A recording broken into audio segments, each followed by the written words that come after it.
Camera पर से ऐसा कुछ नया एक्सपीरियंस नहीं था, पर हाँ एक फ़िल्म में काम करना, बॉलीवुड फ़िल्म में काम करना नया एक्सपीरियंस था। हम लोग सब बाकायदा यहाँ वहाँ सीरियल्स वगैरह में, थिएटर में हम लोग सबकी एक्सपीरियंस रही है, तो कैमरा फेसिंग हम लोग मतलब इसके पहले कर चुके हैं। जब हमारी ऑडिशन हुई थी पहली बार इस बॉय बैंड की स्थापना के टाइम पर, तब हमारी एक रिक्विजिट ये थी कि थोड़े नामचीन लोग चाहिए और जो गा सकते हैं, जो नाच सकते हैं और जो एक्टिंग कर सकते हैं। ये 3 रिक्वायरमेंट इनकी ज़रूरत थी। तो तब से लेके अब तक मतलब एक जर्नी सा रहा है which is only gotten better. खूब मज़े किए, मैंने तो खुद मज़े किए मतलब 2 महीना हम लोग बाली रह चुके, बाली में शूटिंग कर रहे थे। और बाली इतनी खूबसूरत जगह है, इतनी खूबसूरत जगह है कि वहाँ पे रात में कुछ अलग ही हंगामा होता है वहाँ पे। वो कहते हैं ना कि Bombay has a different colour bye night, Bali has got a different aspect altogether by night. I mean, there are karaoke bars, there are bands playing, there is foam parties, there's like swimming parties, there's like variety जो होता है ना, मतलब entertainment के, अपने आप को entertainment के लिए। और किसी लाइक देश विदेश से लोग आते हैं वहाँ पे। ऑस्ट्रेलिया वहाँ से कुछ 2 घंटे की दूरी पर है, तो सभी लोग ऑस्ट्रेलिया से वहीं पे आते हैं पार्टी करने, क्योंकि बहुत सुनसान है और बहुत बहुत सीरीन है, बहुत ही ब्यूटीफुल जगह है और सब कुछ वहाँ पे काफ़ी चीप है। तो लोकासी जिसे उन लोग कहते हैं, हम लोग लोकेशन कहते हैं, उन लोग लोकासी बोलते हैं। लोकासी लंबोगन आइलैंड, लोकासी बाली आइलैंड, लोकासी गाड़ा गाड़ा रेस्टोरेंट, इतनी प्यारी छोटी छोटी चीज़ें वहाँ पे। सब लोग काले होके आगे वहाँ पे, एक तो धूप में शूटिंग कर करके। फिर क्या कहें, मतलब शरद शरद जो हमारे डायरेक्टर थे और हमारे डीओपी मिस्टर संतोष टुंडेल, इन्होंने हम सभी को बहुत अच्छी तरह से कैप्चर किया है। ये रंग जो मैं जिसके बारे में मैं इतना कह रहा हूँ, वो आप पिक्चर में देख लेंगे। चोरी चुप तो हम लोग रोज़ पार्टी करने जाया करते थे और शरद जी हमसे कहते थे क्या तुम लोग की हालत देखो, आंखों के नीचे इतने सारे डार्क सर्कल्स। तो हम लोग कहते थे सर हम लोग मतलब ऐसा नहीं है कि हम लोग एक्टर बनने जा रहे हैं या ये बनने जा रहे हैं। हमने एंटरटेनमेंट की दुकान खोल रखी है जिसमें ये तीनों स्पेक्ट्रम इनकम पास हो जाती है। या तो सिंगिंग भी होता है, यहाँ पे डांसिंग भी होता है और एक्टिंग भी होता है। होता क्या है, जब एक मडोना ये चीज़ करती है तब उसे वाह मल्टी टैलेंटेड। लेकिन जब कोई इंडियन ये करता है तो इसे कहते हैं कि अच्छा आपने ये भी दुकान खोल ली। तो ये होता है। तो मतलब हम लोग ये वो ब्रिज जो है उसको करने को देख रहे हैं, उसको कवर करने को देख रहे हैं कि मतलब ऐसा कुछ चीज़ नहीं है।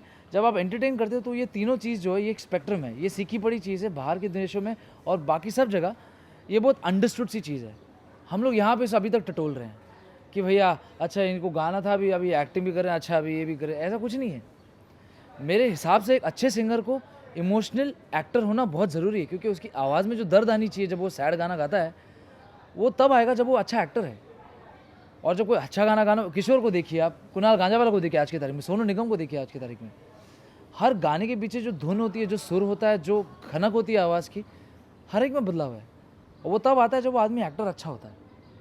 तो नहीं, बिल्कुल नहीं। बैंड ऑफ बॉयज़ का कलर है क्योंकि हमारी आवाज़, हमारी यूएसपी ये है कि हमारी आवाज़ें जो हैं, जब हम लोग एक कोई अकेला नहीं गाता है, हम लोग सभी गाते हैं। तो जब हम लोग गाते हैं, हम लोग हार्मोनाइज़ करके, लेयर करके गाते हैं, तो एक स्पेशल सी एक साउंड आती है जो हमारे आवाज़ों की खासियत है। और वो उसे मतलब लेयर्ड साउंड कहते हैं। मतलब वो साउंड वो हमारी यूएसपी है। और वो those voices nobody else can duplicate. मतलब वो हम ही लोग कर सकते हैं और कोई नहीं कर सकता है। तो वो हमारी साउंड की जो खासियत जो बोलते हैं, वो फ्लेवर्स इन गानों में है। लेकिन बाकायदा जो गाने की जो धुनें हैं वो सिचुएशनल ओरिएंटेड हैं। और also some of the songs have not been written specifically for the film, they were already in the making. जैसे हम लोग केएल एयरपोर्ट पर बैठ के जो दिल चाहे बनाया था, मतलब कि हम लोग ट्रांजिट में बैठे हैं और इंडोनेशिया जा रहे थे पहली बार शूटिंग के लिए, शो के लिए, तब बनाया था ये गाना। तो मतलब किसी ने धुन निकाल ली, फिर किसी ने लिरिक्स लिख दिया, फिर ये गाना था। फिर बाद में बाय एज यू से हैंड ऑफ गॉड के तरीके से, मतलब ये वो पर्टिकुलर गाना ये पर्टिकुलर सिचुएशन के लिए फिट हो गया। तो ऐसे हुआ है। तो मतलब वो बैंड ऑफ बॉयज़ का वो कलर तो है डेफिनेटली, लेकिन जैज़ सॉन्ग है, फिर एक रोमांटिक बैलेड है, फिर एक पेपीसा सॉन्ग भी है, फिर एक इंट्रो सॉन्ग भी है, फिर एक गाड़ी चलाते समय जो गाना चाहिए वो भी है। तो it is an out and out commercial Bollywood masala film. So yes, it is different slightly in terms of sound from the first album compared to the second album, because this is a Bollywood film, so it has to sound like a film. Title की हाँ, देखिए आपको ये picture देखनी पड़ेगी, तब जाके आपको समझेगा कि किस किसको मिला, तब जाके आपको समझेगा कि किस किसको का क्या मतलब है। अगर मैं थोड़ी किस किस को हो ऐसा कुछ कर लो तो शायद आपको समझे बस। हाँ हाँ